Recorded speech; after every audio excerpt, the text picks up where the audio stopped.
because the story features a Sasquatch and the inspector is called Dean, in my head I kept envisioning every single character as like a supernatural character, except none of them is bland enough to be Jean.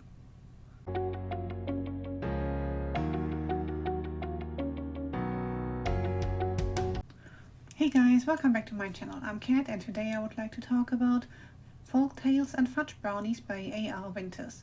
The last book I bought for the cozy mystery October series, but that I didn't fit into October. Which is probably good because it turns out I don't have a Sasquatch costume. Shocking, I know. And I don't really want one either, so it's probably good I don't need to dress up for this one. Jean returned to her hometown when her dad was sick, and now that he's better, she decided to stay and works in her aunt's bakery and is generally quite happy to be back with family. Every year, Bigfoot hunters descend onto the town for a festival and a couple of days out in the woods to hunt something that doesn't exist, although Jean is not quite sure during the course of the story whether this Bigfoot exists or not. Except this year, Bigfoot killed somebody not far from Jean's house, and its victim stumbles into Jean's arms, where he dies. Unimpressed with the police, who ruled it a bear attack, Jean sets out to investigate this herself. I brought a tea for this one because I have some complaining to do. Overall, it's a short, okay-ish story, plot-wise, but I have a couple of things to bitch about. So first off, characters. Jean is just bland. People tell you that she is smart, but she doesn't show you much of that. Her backstory seems to be she lived in Turkey for a couple of years to teach English and is now back trying to figure out where she fits in with her old life. But she hardly ever talks or thinks about this big part of her life abroad. At some point she mentions it, like there's one line. It really was great, I smiled, remembering my students, their rich culture and their beautiful city. Ah yes, the one city Turkey has. So apparently not much went into her backstory, or she forgot absolutely everything about it, including the city's name. Or Turkey just has a lot more unnamed cities in need of English teachers than anybody could be aware of. She's also not particularly great at snooping, and I mean base level snooping. She sits in the bakery with her aunt and is trying to overhear a conversation like 2 tables down. And her aunt points out that, maybe if you want to snoop, you need to close your mouth, not lean forwards, like into the direction of where these people are sitting, and just stare at them. It's not very inconspicuous, and you're just like, yeah, that's like kindergarten level of eavesdropping. Well done, Jean. And more on the fact that people have to tell you she's smart rather than her showing it. It's like her take on the investigation is, I overheard it in the bakery, so it must be true. And then she instantly goes to the inspector and is like, here, Dean, this is what it is. Arrest these people. He's like, well, no, I need more to go on. I can't just go and arrest people for shit you heard in the bakery. That's not how this works. And she is so unimpressed with that she decides to investigate herself, because clearly the police can't be trusted.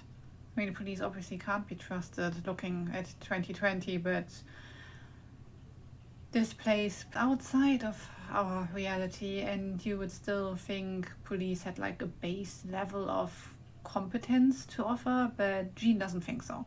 But she knows what she's doing, don't worry. Her coup de grace in all of this? She finds out about this guy that she suspects of being the murderer, and her reaction is to drive off, not tell anybody where she's going, make sure that the campsite he is at is more or less deserted so nobody sees her going there. Then she goes into his RV and just directly accuses him of murder in his closed RV. And only after he points out that maybe this was a dumb move if he was actually a murderer, does she realize that, oh, this was probably not the smartest move. It's like, wow, woman, how did you even make it to 30? I don't know. Luckily for her, the guy is not a murderer. but tries to help her out instead.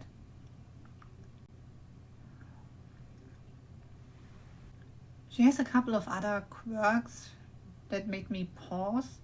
She goes out hiking at some point, so it's like a half-day day trip or something. She packs food, water, etc. Then she eats her sandwiches at some point and instantly starts worrying, oh my god, what will I do next? I only have protein bars and jerky left. You're like, girl, you're on a known hiking trail that you've known all your life. It's literally leaving from outside your own house. And you're only gone for a couple of hours. Like, you're not gonna starve. I mean, I realized that getting lost in the US, in the woods, is very different from doing it, say, in the UK. Here you walk an hour or two and you pop out in somebody's back and like, oh shit, sorry, I didn't know where I was going. In the US, you can actually be gone when you wander into the woods, but that's not what Jean is doing, so I'm not entirely sure what she's worried about here. So all in all, Jean had me thinking that maybe Bigfoot would make a better detective than her. I think there are also a couple of consistency issues within the plot. So in the beginning, Dean Wheeler, the investigating officer, is skeptical that it was just a bear attack. Then he considers it murder for a brief second, and then he wants to close the investigation because clearly it was a bear attack. And all of this happens within the span of like 2 pages, while he's sitting at her coffee table or something, and you're just like, did I just miss something essential? Or no, this just doesn't make any sense. The other bit that made very little sense to me, Kevin, the murder victim, stumbles into Jean's arms and tells her himself, like, oh god, Bigfoot murdered me. But then when the reveal comes, you know it's a guy in a costume. Sorry for the spoiler in case you expected actual supernatural beings. There are none here. So when it becomes clear it's a guy in a costume and he tells Jean why he killed Kevin, it's because they had an argument and Kevin saw him in this costume minus the head part. Then he assaulted Kevin, and then because he was worried that he might be reported to police, he killed the guy. So why was Kevin thinking that the actual Bigfoot attacked him if he saw who was under the mask? I don't know, the book doesn't know. And then, because I cannot pick up a cozy mystery without some romance or hints of romance in it, there are the beginnings of a relationship between Dean and Jean, which is actually worse than what I say it like that. There's the beginning of a relationship between Dean and Jean. He used to be her high school bully. She still likes him for some reason that I cannot discern, because now if that guy spent a lot of his time making you miserable for years, then why would you ever like him? I don't get it. But Jean apparently has a thing for him. And then when she goes around town to talk to people and investigate herself, he picks up on that. But instead of complaining about obstruction of justice or Jean getting herself into danger or something, he drops a line like, oh yeah, I can't help but notice that all of your friends are single men. And you're just like, first off, fuck you with your slut shaming. For starters, you don't know whether she's boning any of them, let alone all of them. And even if she was, it's none of your business. And yeah, so that in and by itself was completely out of line and unacceptable, I think. But then Jean's take on this is, I will read this out. He had known me for most of my life, and he absolutely knew me better than that. Why? Are you this close with your bully that he would know all about your relationships and whatnot? And this is literally the only thing she ever says about it. It's not about his actual take on this or how shitty this comment is. Like, no, you know me better than that. It's like, who gives a shit? Forget about this guy. In the line of not so smart decisions. When Jean goes out hiking, she finds an old mine entrance and a shack.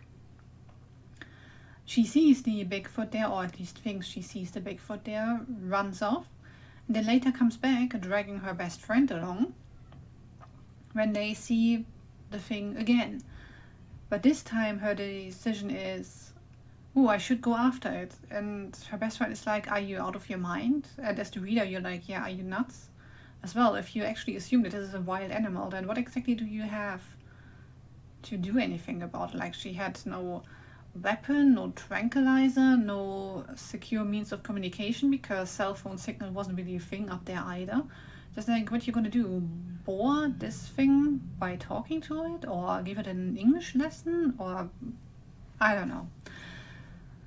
Like I said, people or characters keep telling you she has a good head on her shoulders, not that you can see. The writing itself was okay. Nothing exciting, but no mess either. It could have done with a bit more cutting of filler words. I think there are almost 400 instances of just in there, and like 380 of those could probably go. So overall, this was a quick and fairly uninspiring read, with a bland main character, a love interest I do not buy and I do not wish to see ever again. So overall, I'm afraid it's just this cat. And I found another cozy mystery series I'm not going to continue. Thank you guys for watching. Let me know which cozy mystery series you would have the fitting costume for. Turns out I don't have much to offer in that regard. Anyway, like and subscribe if you want to help this channel out, and I will see you again next week with another video. Bye guys!